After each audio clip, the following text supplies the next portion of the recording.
Todd Moore. Hi, Todd. Thank you. Welcome to the show. Excellent. Thank you. Nice I'm to have happy you to be here. So the city council, it's not an election year for city council. It's a special election because of the resignation of a council member last year, the appointment of a council member who is not running. So that leaves the seat open to two newcomers. Correct. And I'm one of them. And you're one of them. And I am one of them, yes. Yeah, so a week or so ago, we met the other one. So today, we wanted to find out, why did you decide you wanted to serve on the city council, Todd? Well, to serve on city council, to take things back to the initial appointment of Shalonda during that interview process that the city council conducted, I took it upon myself to say this is an opportunity for me to step up, and instead of potentially complaining about the city and the roads and all the other things that people tend to complain about, I said it's maybe time for me to step up and put my name in the hat and possibly make a difference. Make a difference. Instead of complain, step up to the plate and try and actually do something about it. Yeah, I think there were 8 or 10 people that were interviewed for that seat at the time. Yeah. So I knocked that interview out of the park. I thought I did quite well. So now, so were there things that you weren't happy with, as you say, instead of complaining, I'll step up? I don't want to necessarily say there's things to complain about, because complaining is just complaining. It's a means to try and make a difference. I spent the majority of my life serving. I served in the Coast Guard when I was younger, so I spent time serving our country with that. Thank you for your service. You're welcome. You're welcome. It was a fantastic experience, and I recommend it to anybody. After the Coast Guard, I decided to get involved in the fire service, and I've been in the fire service for 25 years tomorrow. Tomorrow? 25 years tomorrow. Happy anniversary, Yes, 25 years.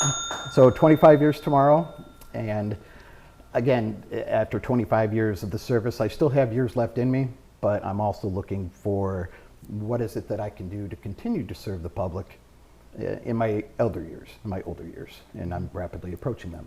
And I thought no better way than to serve the community that I have protected by becoming potentially part of city council. What do you think our city's biggest issues or problem is?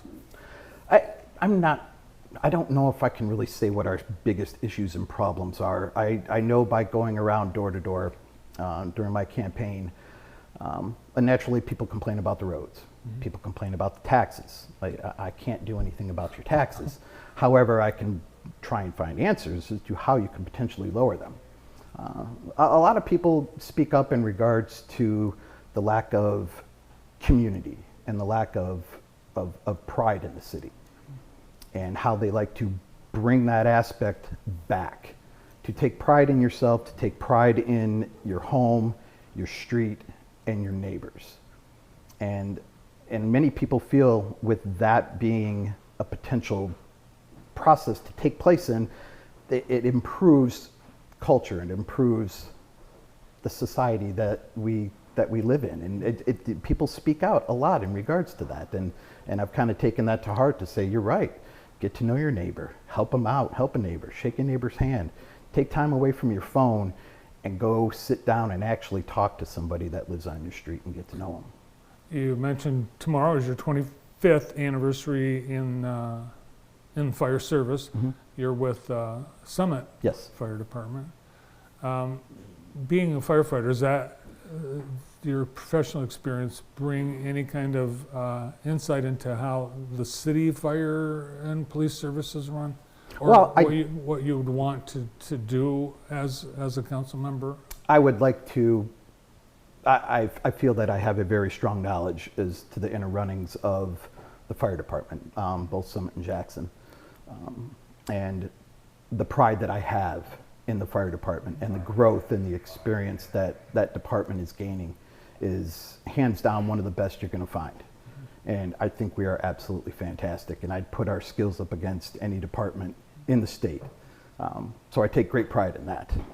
But I also know how the inner workings go, and I know that when it comes to fire scenes and large-scale incidences that we don't have enough people on scene to respond initially to operate our tactics and strategy effectively until we call additional resources.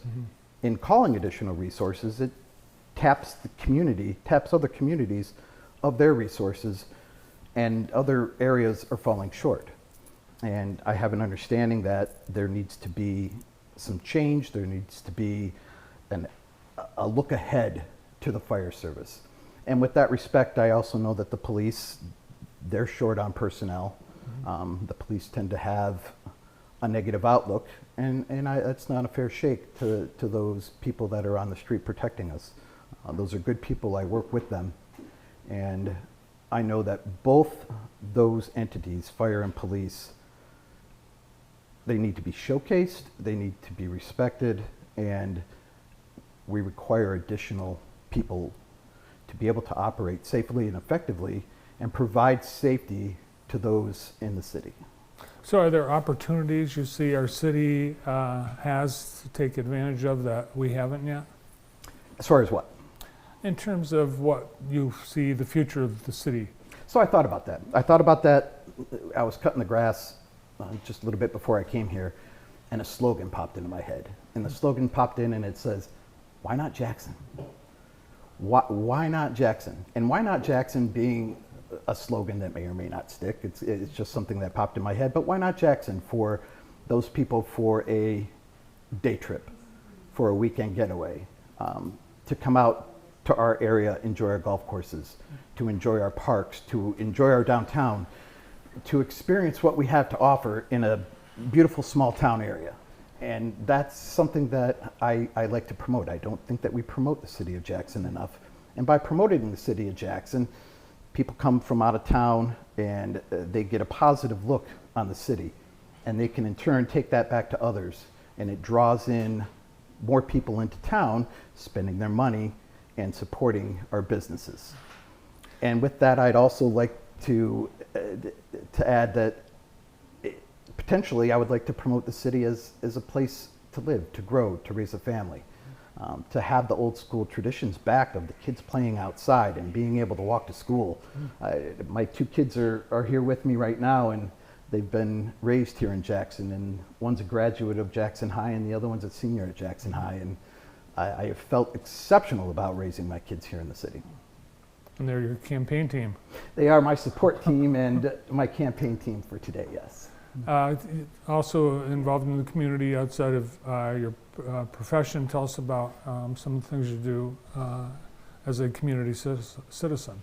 Well, a majority of my, we'll call it community work, has been involved in our department's union through Local 1306, Summit Jackson. I was the secretary and then finished off as vice president in our union for nearly 22 years. And during that time frame, I was our Muscular Dystrophy Association liaison, and that was for over 20 years. And with my efforts and the efforts of our membership and the generosity of the community, we've raised thousands and thousands of dollars. Last year we raised, I think, over $20,000 in the span of 3 days. And my involvement has primarily been through our local, and our local with our charity funds and our charity committee for the Coats for the Kids, shopping with a firefighter. There are many things that our local has contributed to that I have been a part of that hasn't necessarily been involving the city and community, but the things that we do as a local helps the city and the community. Sure. All right, election day. 32 days away. 32 Wow. daes away. There's one more slogan that I wanted to leave everybody with, and it's kind of cheesy, but I always like to say, vote for more in 24. All right, well, good luck. I appreciate that. Thank you. Thank you. Candidate for City Council Ward 5, Todd Moore. More to come on today's show, including a look at what the county sheriffs will be asking